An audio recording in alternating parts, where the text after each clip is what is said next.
When I first met Evan, it was through mutual friends at a dinner party. He had this presence about him, calm, confident, and easy to talk to. I remember thinking, this is the kind of man I could spend my life with. Evan had been divorced for a few years when we started dating. He was older than me, settled in his career, and had a son named Jason, who was just 19 at the time. He had just wrapped up his first year of college, and I was barely coming to terms with the idea of being part of a family that wasn't entirely mine. At first, I didn't think much about Jason. He was an adult, more independent than I was used to seeing in kids his age. He had his own life, friends, and a schedule that didn't seem to need much interference from me. Evan and I were still figuring out our rhythm, and I wasn't sure how to navigate being a stepmom to someone who was technically not much younger than me. I tried to keep my distance, letting Jason have his space, and I didn't want to step on anyone's toes. Evan never pressured me to form some instant bond with Jason. He understood that these things take time. In the beginning, Jason was polite.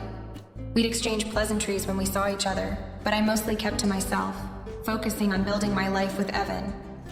We didn't need to be close immediately, and I didn't feel like I had to be the perfect stepmom right away. The idea of trying to play that role was foreign to me, and quite frankly, I wasn't sure I was cut out for it. I had never had kids of my own, and the thought of trying to raise someone else's felt overwhelming at times. Jason was quiet, distant even, and I respected that. He didn't seem particularly interested in bonding with me, and I didn't push him. If anything, I thought it might be easier for him if I didn't try too hard. I told myself that this wasn't something that needed to happen overnight. As time went on, I'd see him more. He'd come and go, mostly just saying hi or bye. But there was this unspoken understanding that we were coexisting, and that was enough. It was as if we both were waiting for the right time to build a real connection, though I wasn't sure when that might come or how it would even look. But looking back, maybe I was wrong to think it would just happen naturally. I didn't realize that Jason was observing me more closely than I had anticipated. I didn't notice the subtle ways he was beginning to test the waters, trying to figure out what my place was in his life. I remember one afternoon, not long after I had moved in with Evan, Jason asked me a question that made me pause. He had asked me, "Do you think of me as your family yet?" It was such an innocent question, but it made me realize that this whole stepmother thing wasn't just some abstract title to him. It was something that had real meaning for him, something I wasn't prepared for at all. That moment stuck with me for weeks. Something in his voice, the way he asked, made me feel a little more responsible for him than I had ever felt before, and I wasn't sure I was ready for that. I wish I could say I embraced that responsibility right then and there, but I didn't. I just let it linger. I focused on Evan, on us, and hoped the whole family thing would fall into place as time passed. That's the thing about relationships, right? They don't always follow the path you think they will. You can try your best to plan for something, but it has a way of surprising you when you least expect it. And soon I would realize that the path ahead for me, for all of us, wasn't going to be as smooth as I had hoped. Over the next few months, I started to notice a change in Jason. It wasn't anything drastic at first, just subtle shifts in his behavior that I couldn't quite put my finger on. He started hanging around the house more often, even when he didn't have to. He'd show up unannounced on weekends, asking if I needed help with anything.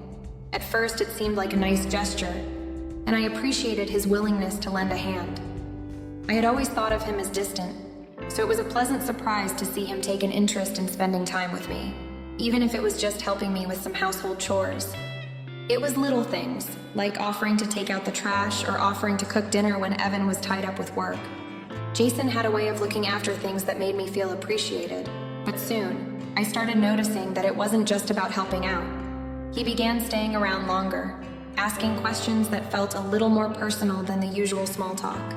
It started with innocent enough stuff, like asking me how I was adjusting to life in a new city, or how I was doing with my work.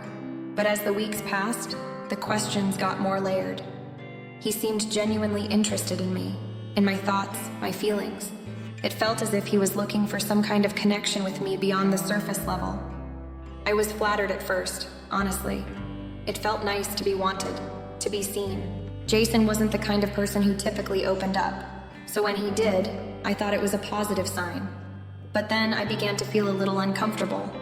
There were moments when I noticed how his eyes lingered a bit too long, or how his smile seemed to hold more meaning than usual. It wasn't anything overt, nothing I could point to and say, this was the issue. But there was an undercurrent of something that made me uneasy. One afternoon, after we had spent the whole morning together cleaning out the garage, Jason offered to drive me to the store to pick up some groceries. It was just the two of us, and as we drove, the conversation shifted from casual topics to something a little more intimate. He asked me about my life growing up, about my family, about what it was like for me before I met Evan. It was the kind of conversation you have with someone you're close to, not with a stepmother and her stepson. I could feel it, that quiet tension building between us, though it was subtle enough that I almost convinced myself I was imagining it. As we walked through the aisles of the store, Jason would occasionally brush against me in a way that felt too intentional. Not in a harmful or inappropriate way, but enough for me to notice. Enough to make my mind start racing with questions. Why was he doing this? Was it just a friendly gesture, or was there something else behind it? And why didn't I feel right about it? Despite the nagging feeling in the back of my mind, I didn't say anything. I wasn't sure if I was overthinking it, or if I had somehow misread the situation. Jason had always been polite and respectful, but now there was something more to his presence. I didn't know what it meant yet, but I could feel that something was shifting. It was as if he was testing the boundaries, trying to figure out just how close we could become without crossing a line. It was strange, unsettling even, but I couldn't shake the feeling that he was growing closer to me, in a way that felt different from what I had expected. And though I tried to tell myself it was nothing, I couldn't ignore the knot in my stomach, the growing sense of unease that I carried with me every time he was near. The changes in Jason's behavior became harder to ignore as the weeks went on. It wasn't just the occasional help around the house anymore. It was almost as if he was seeking opportunities to be around me, specifically. At first, it seemed innocent enough, offering to help me with things I didn't ask for, asking if I needed anything when he was home. But then I began noticing the little things, the subtle ways his presence felt like it was filling up spaces it hadn't before. One evening, I was in the kitchen, preparing dinner, and Jason walked in, casually offering to chop vegetables for me. It wasn't a big deal, and I accepted, grateful for the help. But as he stood next to me at the counter, I couldn't help but feel his gaze on me a little longer than usual. It wasn't that he was staring in any overtly uncomfortable way, but there was a lingering quality to it that made me feel self-conscious. It was almost like he was studying me. The way he smiled, the way he looked at me, it didn't feel quite right. I tried to shrug it off, convincing myself I was reading too much into it. But it continued. Every time I was doing something, Jason seemed to find a reason to be there, even when he wasn't needed. One afternoon, I was fixing a leaky faucet in the bathroom, and without asking, Jason appeared with his toolbox, offering to help. He didn't just fix the faucet, though. He took his time, making sure to be in the room longer than necessary, chatting with me about all sorts of things. His classes, his friends, and even his personal ambitions. At first, I welcomed the conversation, but there was something in the way he leaned in the way his eyes would lock with mine, that made me feel uncomfortable. It was subtle, almost imperceptible, but it was there, and it was growing harder to ignore. Things only escalated when he started showing up in places where I wouldn't expect him. I'd be sitting in the living room, reading a book or watching a show, and Jason would wander in, sitting a little too close to me on the couch, or leaning over my shoulder to point something out on the TV screen. There was this odd insistence in his movements, a sense that he wanted to be near me more than I felt was appropriate. When I would sit on one side of the room, he'd gravitate toward the same spot, just a little too quickly, as if there were no other place in the house that he'd rather be. I began to notice how his tone of voice shifted when he talked to me too. It was as if he was trying to speak to me like an equal, like he was no longer speaking to a stepmother, but rather a peer. He'd ask for my opinions on things, on life, on relationships, questions that felt like they were meant to test how much I really knew, like he was trying to gauge my thoughts and feelings in a way that went beyond simple curiosity. I could tell that he was becoming more comfortable with me, and while that might have seemed like a good thing on the surface, something in me recoiled. What bothered me most, though, was the way Jason started touching me, At first, it was small, accidental gestures. His hand brushing mine when handing me something, or a light tap on the arm when making a joke. But it didn't stay there. Sometimes he would rest his hand on my shoulder a moment too long when offering support, or when we'd walk through the door together, he'd linger just behind me, his presence so close that I could feel the warmth of his body. It was as though he wanted to make sure I was always aware of him. There were even moments when he'd come into my personal space, standing just a bit too close while talking, his breath faintly warm on my skin. The first time it happened, I pulled away instinctively, not understanding what was going on. But it became a pattern, and each time it happened, I felt more and more trapped in the situation. My mind raced. Was I just overreacting? Or was there something deeper going on that I needed to confront? I tried not to dwell on it, to convince myself that Jason was just being friendly, that I was reading too much into his actions. But the truth was, I couldn't shake the feeling that there was an underlying tension between us, something unsaid but felt in every interaction. The more Jason tried to get close to me, the more I found myself retreating, unsure of how to handle it. I didn't want to hurt his feelings, but I couldn't ignore how his presence was starting to make me feel uncomfortable, even unsettled. In some ways, it was like he was testing the waters, seeing just how far he could go without crossing a line. And it was in those moments, those little gestures and looks, that I felt the weight of a growing unease.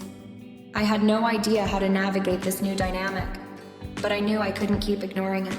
Something needed to change, but I didn't know what that change would look like, or how to make it happen without causing more problems than I already felt brewing under the surface. It was one of those quiet evenings, the kind where everything felt like it was going smoothly, too smoothly. Evan had gone to bed early, exhausted from a long day at work, and I found myself sitting in the living room, flipping through a book. The house was still, except for the soft hum of the refrigerator in the kitchen. I should have been enjoying the peace, but there was a growing unease gnawing at me. Jason had been acting strange again that day, more attentive, more insistent on spending time together. He had even volunteered to drive me to the grocery store earlier in the day, and I noticed that once again, his presence felt too heavy, too much. I was lost in my thoughts when Jason suddenly appeared in the doorway, his face uncharacteristically serious. "Can we talk?" he asked. His voice was soft, almost hesitant, and I felt a wave of discomfort wash over me. There was something about his tone that told me this wasn't just a casual conversation. I nodded, setting my book down and trying to keep my expression neutral. He walked in and sat down across from me, his eyes not meeting mine at first.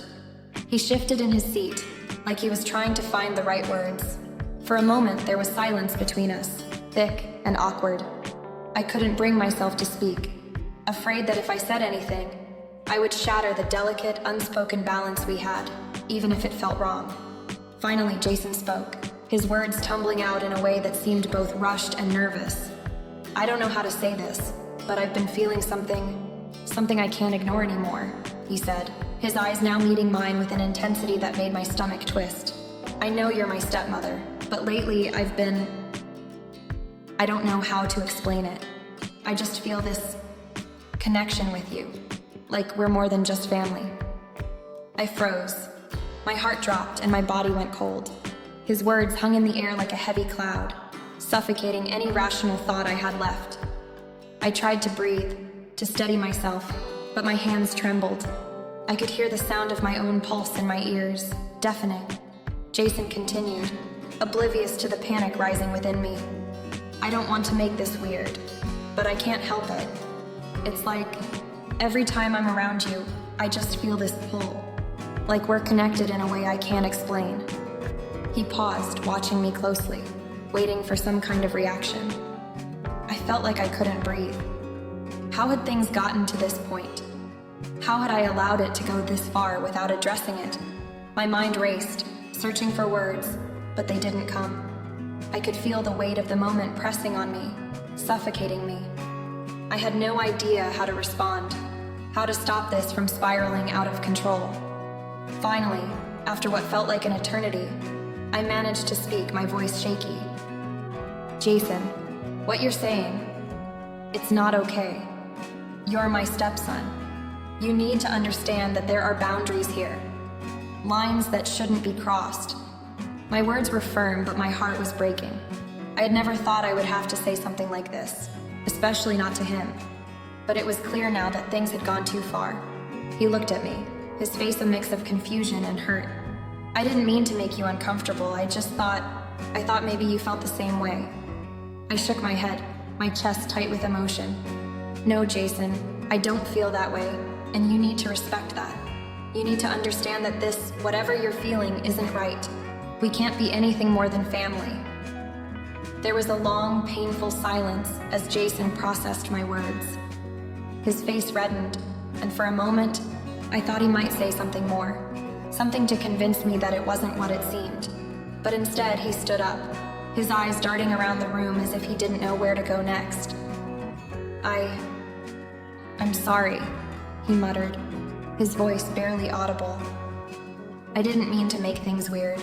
And just like that, he turned and walked out of the room, leaving me sitting there, shaken and speechless. I couldn't believe what had just happened. How had I gotten here? How had I not seen it sooner? I sat there for what felt like hours, my mind spinning. I knew I had to tell Evan, but the thought of it made my stomach twist even more. What would happen to our family? Would Jason hate me for exposing this? And how could I ever look at him the same way again? But I knew deep down that I couldn't ignore what had happened. The lines had been crossed, and I was the one left to pick up the pieces. The following days felt like a haze, a blur of confusion and tension that hung over the house like an invisible storm cloud. Jason avoided me as much as possible, his attempts at casual conversation now gone, replaced by awkward silences whenever we crossed paths.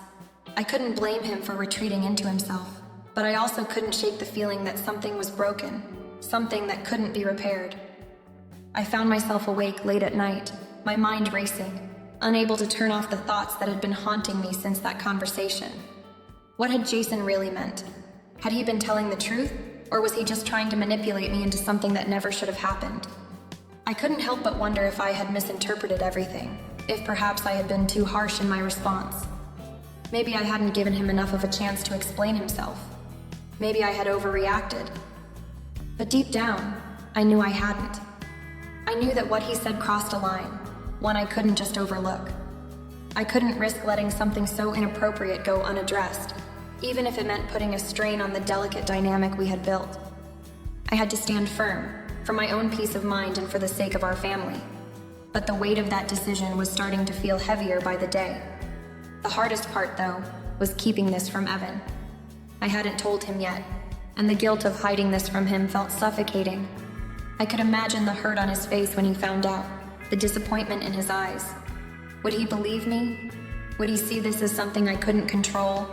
Or would he think I had somehow allowed it to happen? There was no easy way to explain this to him, no simple way to make him understand. And what would this do to our marriage? Could our relationship survive such a betrayal? I wanted to be strong. I wanted to be the kind of person who could handle this with grace, who could brush off the discomfort and move on like it was no big deal. But the truth was, I couldn't. Every time Jason walked into the room, every time he made a move to be near me, I felt a knot tighten in my stomach. I couldn't escape the feeling that I was caught between two worlds, one where everything was fine, and the other where everything was on the verge of falling apart. I didn't know how much longer I could keep this secret. Every day it ate away at me, the truth sitting like a rock in my chest. But the fear of telling Evan, of watching him unravel, kept me from speaking. I kept telling myself I just needed a little more time, just a little more time to figure out how to make it all go away. But the longer I waited, the more I realized that this wasn't something I could sweep under the rug. The decision was clear, but the fear of what would happen once I made it felt paralyzing. I had to tell Evan, but could I bear the consequences of that revelation? Would our family ever be the same? Would Evan ever look at me the same way again? The questions felt endless, and the answers only seemed to make the weight heavier. I knew I couldn't keep this to myself forever, but the question of how to move forward, how to protect everything I had built, loomed large.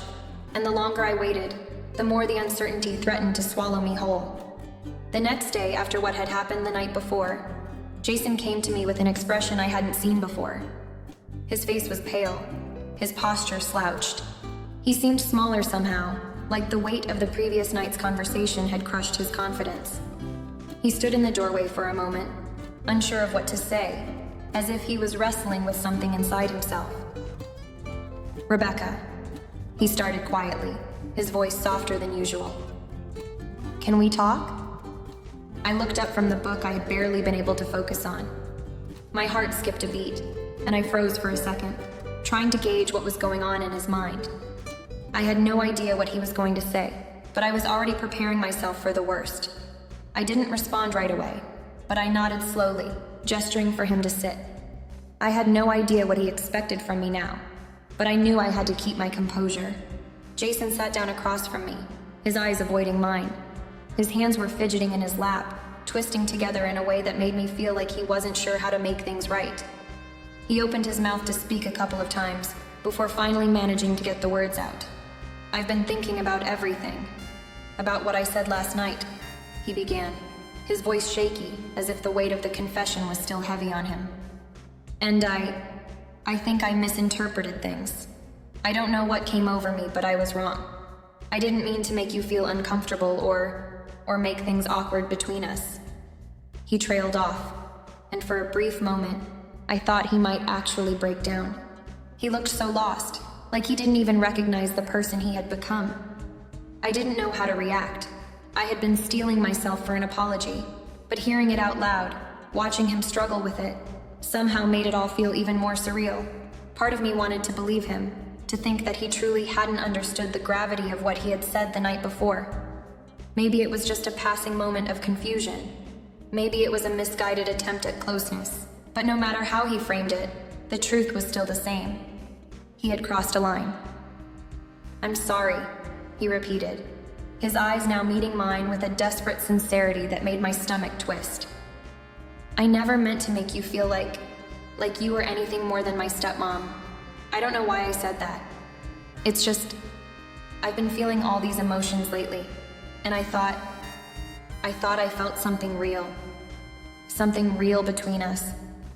But I know now that I was wrong. He paused, his voice cracking slightly. "I just didn't want to lose you, you know? Not like this." I took a deep breath, trying to steady myself, trying to put everything into words without sounding like I was crushing him even more. "Jason, listen to me," I said, my voice firm but gentle. "What you're feeling, whatever it is, it's not right. I'm your stepmother. I care for you, but not in the way you think. You need to understand that this feeling you have, it's not healthy. You're not the first person to experience confusion, especially during times of change or stress. But that doesn't mean it's something that should be acted upon." His face flushed as I spoke, the hurt clearly visible in his eyes. But there was something else there too, a recognition, like he was beginning to understand that his actions had consequences. He nodded slowly, though his gaze fell to the floor. "I get it," he murmured. "I'm really sorry, Rebecca. I don't know what I was thinking. I don't know why I thought this was okay." His voice trailed off, and I could see the shame settling over him like a heavy cloak. I wanted to believe that this was the end of it, that this apology meant everything was going to go back to normal. But deep down, I knew better. I knew the damage had been done, that the lines had already been blurred, and there was no way to unsee what had happened. No amount of apologies would fix the underlying tension that now existed between us. Still, I nodded slowly, not sure if I was doing it more for his sake or mine.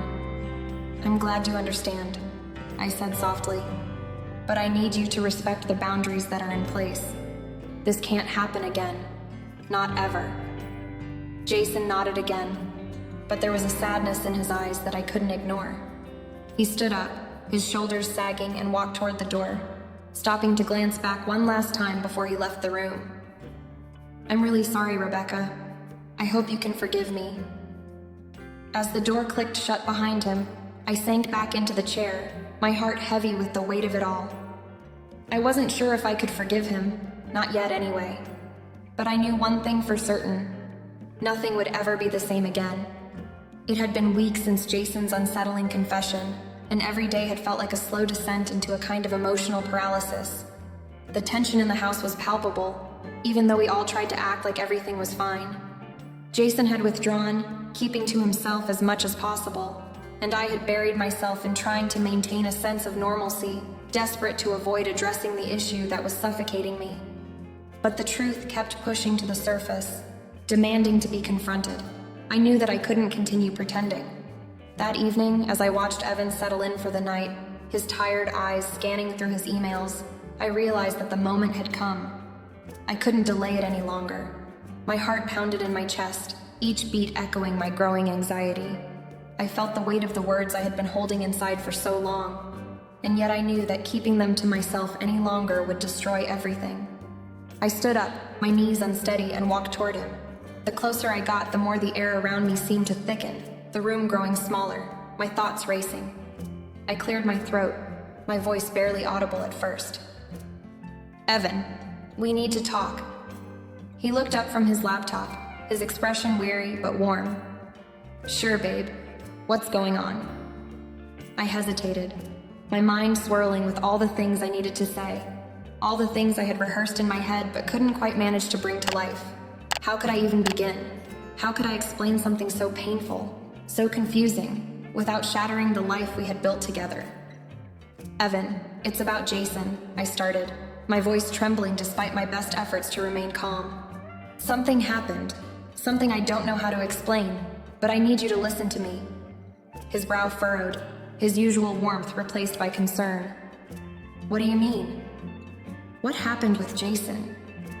I felt the panic rise in my chest, but I knew I couldn't back down now. I didn't want to tell you because I didn't want to hurt you, but I can't keep this from you any longer. Jason said something to me, something that made me uncomfortable, something that crossed a line. Evan's expression shifted from concern to confusion. "What are you talking about? What did he say?" I took a deep breath, trying to steady myself, trying to find the words that would make this all make sense. He told me that he had feelings for me, not just as a stepmother, but something more. And I didn't know how to react. I told him it was inappropriate, that we couldn't have that kind of relationship, but I need you to understand. I didn't ask for this, I didn't encourage it. I just didn't know what to do. As the words left my lips, the silence between us felt deafening. Evan sat back in his chair, his face pale, his lips pressed into a thin line. His eyes searched mine, as if trying to make sense of what I had just said. His expression was a mixture of shock and disbelief. It was clear that he was struggling to process the enormity of what I had just told him. I don't even know what to say," Evan finally managed, his voice low and strained. This doesn't make sense. Are you sure? Are you sure he said that to you?" "I'm sure," I replied, my voice cracking under the weight of the truth. "It's been happening for a while now, and I tried to ignore it, to convince myself that I was overreacting, but then he said it outright. I couldn't just pretend anymore, I had to tell you." Evan ran a hand through his hair, his frustration palpable. "I don't understand, Rebecca.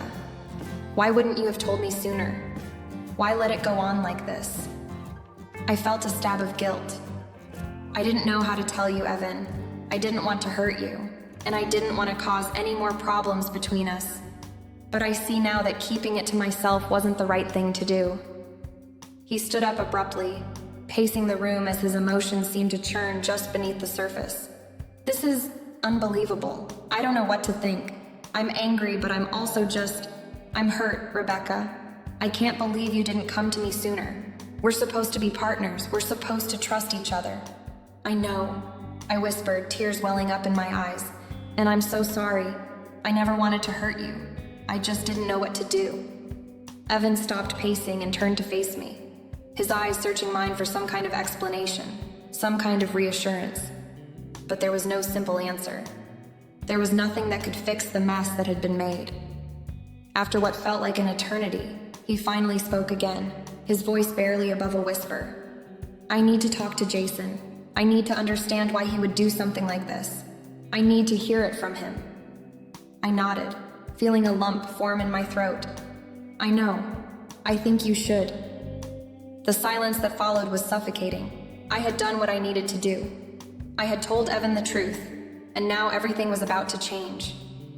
There was no going back from this. No matter how it played out, our lives would never be the same. The fragile foundation of our family had been shattered, and now it was up to Evan and Jason to face the consequences of their actions. I could only hope that, in the end, the truth would somehow bring healing. The next day, the atmosphere in the house was thick with tension. I had barely slept the night before, my mind replaying the conversation with Evan over and over.